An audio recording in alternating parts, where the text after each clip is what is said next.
High court का आदेश बताकर खुलवाया रामलीला प्रांगण स्थित महोत्सव समिति का सीज कार्यालय। नायब तहसीलदार की मौजूदगी में खुला गया ताला। मौजूद रहे समिति पदाधिकारी। माननीय उच्च न्यायालय ने के आदेश पारित। चिट्स फंड्स के आदेश को माना बलहीन। फिरोजाबाद कुछ दिन पूर्व रामलीला प्रांगण में बने रामलीला महोत्सव समिति कार्यालय व उसके भवन को डीएम के आदेश पर नगर मजिस्ट्रेट द्वारा सील किया गया था, लेकिन आज सील को नायब तहसीलदार के सामने तोड़ा गया, जिस बारे में बताया गया कि हाईकोर्ट के आदेश के बाद युक्त कार्यवाही की गई।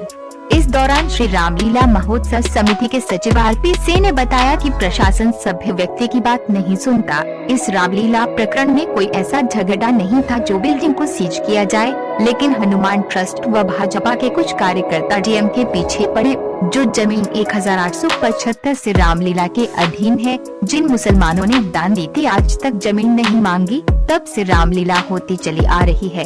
अवंचित तत्वों, स्वार्थी तत्वों, भूमाफियाओं ने शिकायत करते हुए जमीन को खाली कराने की बात कही। जिला मजिस्ट्रेट फिरोजाबाद ने वैधानिक गौर न करते हुए आदेश पारित कर दिया। जमीन सरकारी है। सरकारी जमीन आदेश पारित होने के बाद जिलाधिकारी, नगर मजिस्ट्रेट, आयुक्त आगरा, हनुमान ट्रस्ट ने चिट्ठियां लिखी। चिट्स फंड्स को संस्था का पंजीकरण निरस्त कर दिया गया। हमें मजबूर होकर उच्च न्यायालय की शरण लेनी पड़ी। अपील की सुनवाई करते हुए माननीय उच्च न्यायालय ने आदेश पारित किए। 14 अगस्त 2020 चिट्स फंड्स सोसाइटी के आदेश को बलहीन मानते हुए इन्हें रद्दी की टोकरी में डाल दिया जाए और कब्जा दिया जाए। नगर मजिस्ट्रेट को अवगत कराया तो उन्होंने नायब तहसीलदार को भेजा, जिनकी मौजूदगी में तालों को खुलवाया गया।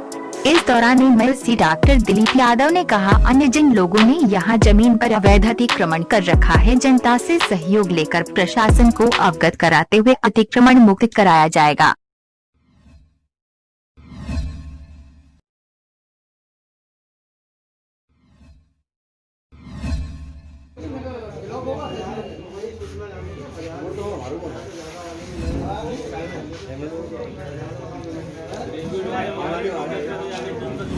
सर, जो रामलीला मैदान में जो बने अयोध्या के कुछ दिन पहले ताले सीज किए थे जिलाधिकारी के निर्देशन पर, तो आज किस तरह खोला गया और किस तरह के आदेश मिले आपको? आज श्री सनातन धाम रामलीला महोत्सव समिति फिरोजाबाद की भवन संख्या 36/1 में जो पूर्व में सिटी मजिस्ट्रेट महोदय के आदेश के अनुक्रम में सील किए गए थे। आज सिटी मजिस्ट्रेट महोदय के आदेश के अनुक्रम में, जिसमें माननीय उच्च न्यायालय इलाहाबाद के केस सी नंबर 17/064/2020 का आदेश हुआ है। उसके अनुपालन के क्रम में सिटी मजिस्ट्रेट महोदय द्वारा आदेशित किया गया कि कोर्ट में लगाए गए मशीनों को खोला जाए। तो उस आदेश के अनुक्रम में और इलाहाबाद न्यायालय, उच्च न्यायालय, माननीय इलाहाबाद उच्च न्यायालय, हाईकोर्ट के आदेश के अनुक्रम में आज भवन की सील को खोला गया है। यहाँ पे सील खोलने के दौरान माननीय एमएलसी महोदय दिलीप यादव जी और श्री आरपी सिंह जी उपस्थित थे और अन्य गणमान्य लोग उपस्थित में। पूर्व में जो भवन में सील किए गए थे ताले, वो पूर्व की भांति सील थे और सभी गणमान्य और पत्रकार लोगों की उपस्थित में आज तालों को सील कर दिया। मैदान में आज ताले की सील खुली हुई है और कुछ दिन पहले डीएम के आदेश और नगर मजिस्ट्रेट ने इस तालों को सील किया था चिटफंड बना करके। आज क्या ऐसा मामला और हाईकोर्ट से किस तरह का आदेश मिला? आप लोग देख रहे हैं कि आज बड़ा खुशी का माहौल है। संस्था समिति को भी बहुत खुशी हुई है, लेकिन तकलीफ़ ये होती है कि प्रशासन सभ्य व्यक्ति की बात नहीं सुनता है और उन्हीं व्यक्तियों की बात को महत्व देता है जो लफंगे, लुटेरे, दलाल टाइप के होते हैं।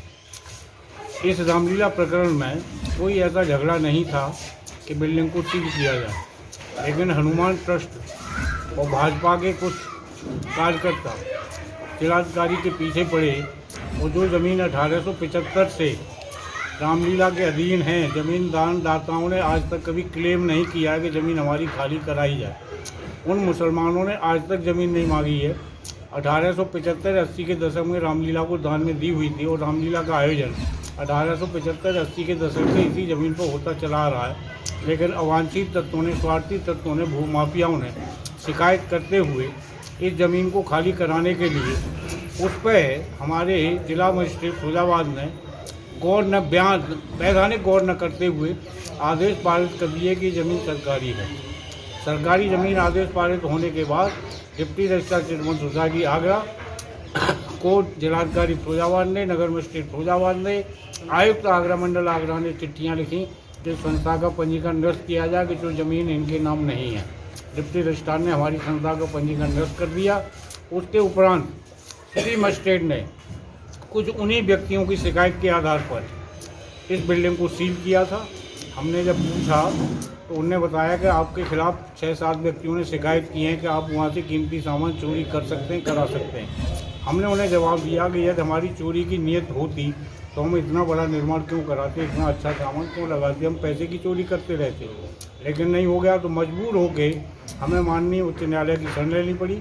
उच्च न्यायालय में हमने जिलाधिकारी, कमिश्नर, सिटी मजिस्ट्रेट और नगर आयुक्त और हनुमान महोत्सव समिति का गठन 1988 में हुआ। उस समय बाल बिहारीलाल शर्मा जी उन्होंने कराया था और उस समय हिंदू सभी लोगों की आस्थाएं थी कि हम सब लोग जुड़ कर के यहाँ हिंदुओं का उत्सव रामलीला महोत्सव बहुत अच्छी तरह से मनाएं। इसकी परंपरा 1870 से शुरू हुई। ये मुस्लिम समाज के लोग थे, उनकी ज़मीन थी।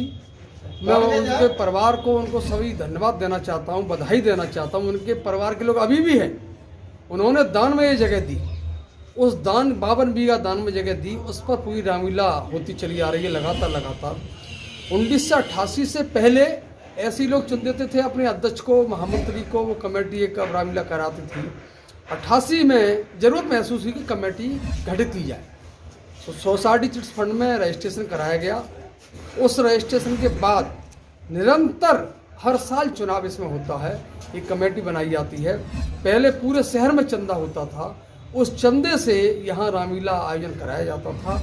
उसके बाद यहाँ जब दुकानें किराए पे उठने लगी तो वो किराए की आमदनी से ये रामलीला महोत्सव होने लगे। इसी बीच कुछ अराजक तत्व आ गए जो तरह तरह की बातें करने लगे। उन्होंने यहाँ प्रशासन को भ्रमित कर, प्रशासन को गलत तरीके से बयान देकर, गलत तरीके से टिप्पणी कर और गलत चीज़ें बताकर और एक भ्रमित कर दिया, जिससे यहाँ ये सोसाइटी चिट्स फंड से ये निरस्त हुआ पंजीयन। और उसके खिलाफ हमारी रामलीला महोत्सव समिति सब हाईकोर्ट गई। माननीय उच्च न्यायालय ने उसको वैध माना कि ये सही है, सोसाइटी रजिस्ट्रेशन हुआ वो ठीक है। और उसी सोसाइटी रजिस्ट्रेशन में हर साल चुनाव होने के बाद यहाँ वो कमेटी प्रत्येक वर्ष जो यहाँ आयोजन कराती है और जो पैसा बचता है उसी रामलीला में लगता है और जो शेष रह जाता अगले आयोजन के काम आता है। बिल्कुल पारदर्शी प्रक्रिया है। चार्टर्ड अकाउंटेंट प्रत्येक वर्ष इस पर मोहर लगाते हैं और हर साल जो हमारा जो रिपोर्ट भेजी जाती है चिट्स फंड को, वो पूरी रिपोर्ट लेखा जोखा की जाती है। पर 5 साल बाद रिन्यूअल कराया जाता है। मैं आज इस माननीय उच्च न्यायालय के आदेश पर सिटी मजिस्ट्रेट महोदय ने नायब साहब को भेजा, नायब तहसीलदार महोदय को, उन्होंने सब सील यहाँ तोड़वाने का काम किया। प्रशासन ने बहुत सूझबूझ और अच्छे सही समय पर ये निर्णय लिया है, मैं उनको भी बधाई देता हूँ। इसके साथ साथ मैं कहना चाहूँगा और यहाँ की जनता से मांग करना चाहूँगा, यहाँ लोगों ने अतिक्रमण भी कर लिया है, ज़मीन भी घेर ली है। हम लोग बहुत अच्छे आध्यात्मिक भाव से यहाँ रामलीला का आयोजन कराते, परंतु जिन लोगों ने यहाँ पक्के कब्जे कर लिए हैं और वो कतई किसी को किराए रुपया भी नहीं देते हैं और कोई उनकी धार्मिक आस्था नहीं, कोई आध्यात्मिक आस्था नहीं है, कभी रामलीला में सहयोग नहीं करते।